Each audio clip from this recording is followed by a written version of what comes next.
Зөгнөлт миний сувг тавтай морил лайк, subscribe дарж сайхан сэтгэл үлдээж намайг дэмжсэн та бүхэндээ чин сэтгэлээсээ баярлалаа.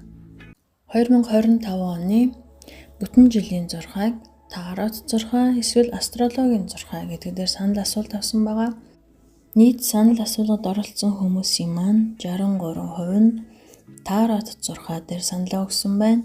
За ингээд 2025 Үхрийн ордны тарот зурхайг нэгдүгээр сард Queen of Pentacles эд материалын хангалуун байдал, санхүүгийн тогтвортой байдал, ашиг орлого, гүйлгээ худалдан авалт, мөн нөгөө талаасаа халуун дулаан энергитэй, халамжтай, өөртөө сэтгэл хангалуун, сайхан эмэгтэйг илэрхийлдэг. Нэгдүгээр сард Үхрийн ордныхан маань бусдад хайр халамжаа харамгүй өгч, хөрөнгө мөнгөө ухаалгаар зарцуулж, хийж буй ажилдаа илүү бүтээлч байдлыг эрхэмлэж, санхүүгийн тогтвортой байдал дээрээ илүү анхаараарай. Бизнес эрхлэгчид маань ашиг орлого ариун байх нь байна.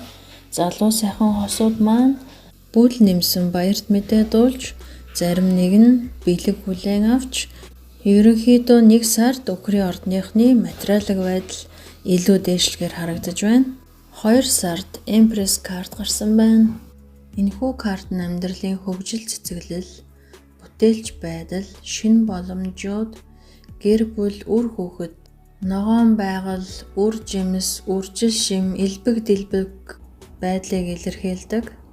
Үхрийн ордныхан маань он гараад эхний 1-2 сарда ашиг орлого ариун, материалын байдал сайжирч, элбэг дэлбэг, сэтгэл хангалуун, гэр бүлээрээ аз жаргалтай, сайхан байхаар байна.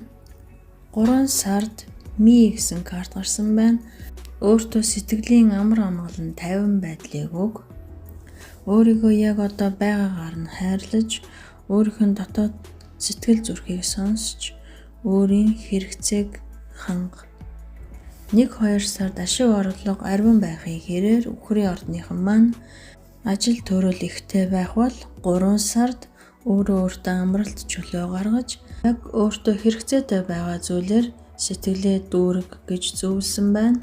Харин 4 сард Seven of Cups гарсан байна. За энэ карт маань сонголт, төөрөгдөл, хэтэрхий их мөрөөдөлтэй автаж илүү ихийг хүсэх зэрэг илэрхийлдэг. За магадгүй 4 сард Үхрийн ордныхан маань мөрөөдөлтэй автан олон сонголтоос бодит бус шийдвэр гаргаж магадгүй. За нөгөө талаараа хуурамч байдлыг илэрхийлдэг.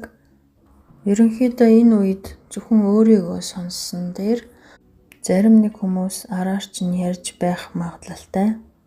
Тийм учраас хэрэггүй хүмүүстэй цагаа хий дэмий битгий өр, зөвхөн өөрийгөө сонс, ажиллаа хий, гол зүйл дээрээ төвлөр гэж зөвлөмөр байна. 5 сард Transformation буюу өөрчлөлтийн карт гарч ирсэн байна. За энэ карт маань таныг өөрийгөө зогсолтгүй хөгжүүл, өөрийнхөө сул талыг засч, давуу талаа илүү чадваржуулж, өөрийгөө улам илүү сайжруул. Амьдрал танд одоо байгаа нөхцөл байдлаас суралцаж, илүү их өсч хөгжих боломжийг нээж байна. Энэ 5 сар таны хувьд өөрчлөлт, хөгжил, дэвшлийн сар байх болно. 6 сард Knight of Pentacles гарсан байна. За энэ карт нь шаргуу хөдөлмөр, тууштай байдал, удаан боловч найдвартай ахиц дэвшлийг илтгэдэг. Ямар ч байсан одоо таны эрхэлж буй ажил дээр ахиц дэвшил гарна.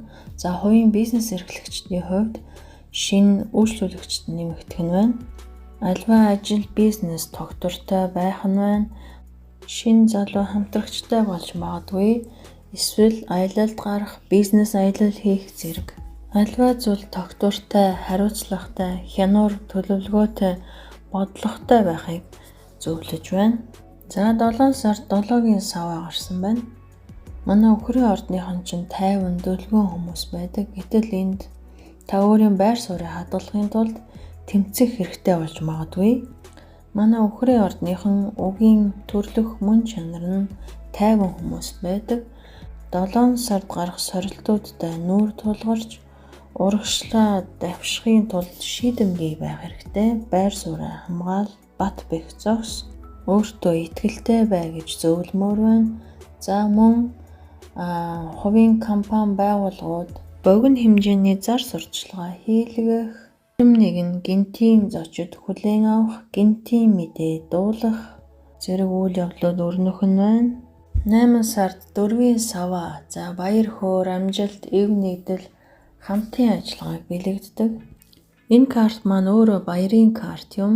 За зарим нэг нь амралт зугаалганд явах, гэр бүл болох, хурим найр хийх, сайн мэдээ дуулах, баяр ёслолд урагдах, амжилтаа тэмдэглэх, шинэ амьдралын эхлэл тавих, зарим нэг нь үл хөдлөх хөрөнгөө худалдах, зарим нэг нь үл хөдлөх хөрөнгө худалдан авах гэх зэрэг гэр бүлийн эв нэгдэл, аз жаргал, тогтвортой, эерэг сайхан байдлыг илэрхийлдэг сайхан карт гарч ирсэн байна.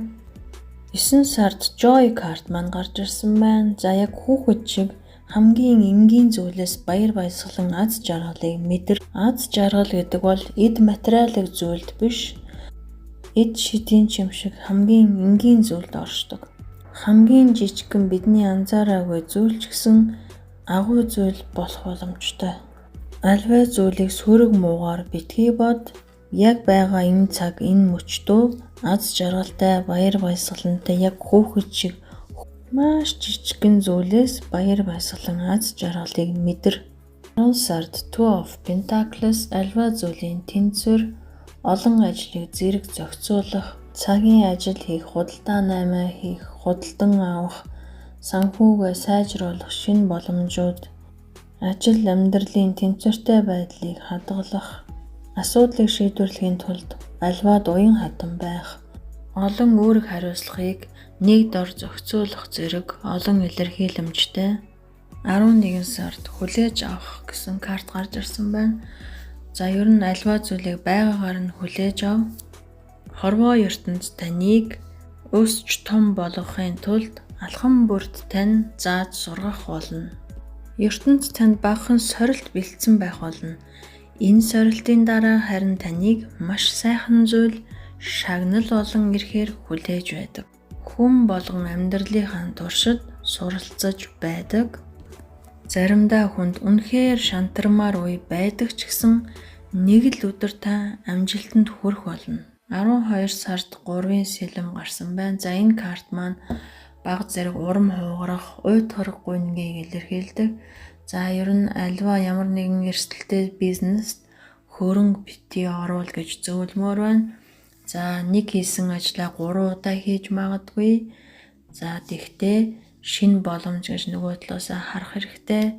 Хэн нэгэнтэй муудалцахаас сэргээл. За ер нь альва зүйлийг зөв талаас нь хараад магадгүй танд 3 шинэ боломж гарч ирнэ. Эсвэл магадгүй зарим 3 хүнд дурлаж болох юм. 2 туулай хөөсөн хүн юу гэдэг вүлээ? Энийг санаад олон хүнтэй танилцж болно. Үерхэж дотносох хэрэггүй. Хэрвээ хэн нэгэн таныг гомдоох юм бол эргэж битгий хар, урагшаа зүтэг, бурхан таныг илүү сайханд нь хадгалж байгаа гэдэгт итэг. За 2025 он дөнгөж гараад ашиг орлого арвин, зарим нэг нь бүл нэмэх, зарим нэг нь хайр халамжаар дүүрэн аз жаргалтай сайн сайхан байх нь байна. За 3 сард өөртөө амралт, чөлөөт цаг, мөн өөрийгөө хайрлахад суралцах. За 4 сард олон сонголтууд нь төөрөлдөж, мөрөөдөлдөө битгий автаарай. 5 сард таны амьдрал томоохон өөрчлөлт гарахаар харагдаж байна. Үүний төлөө та өөрийгөө дайчилж, өөрийгөө улам илүү хөгжүүл гэсэн байгаа. 6 сард тууштай, хариуцлагатай шаргуу хөдөлмөрл.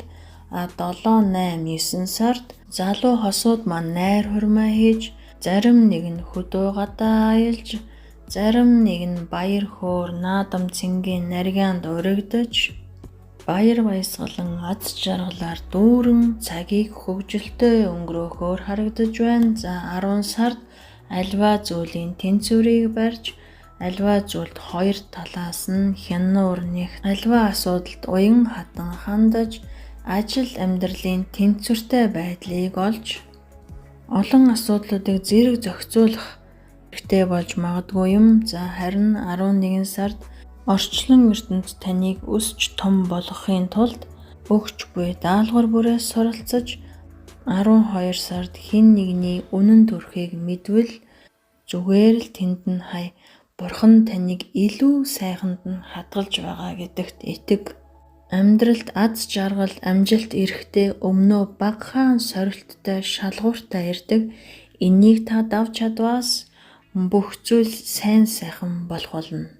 2025 онд манай Үхрийн ордныхан ашиг орлогоор ариун олон шинэ үйл явдлууд тохиосон сонирхолтой сайхан жил болохоор байна. За ингээд түр баяртай.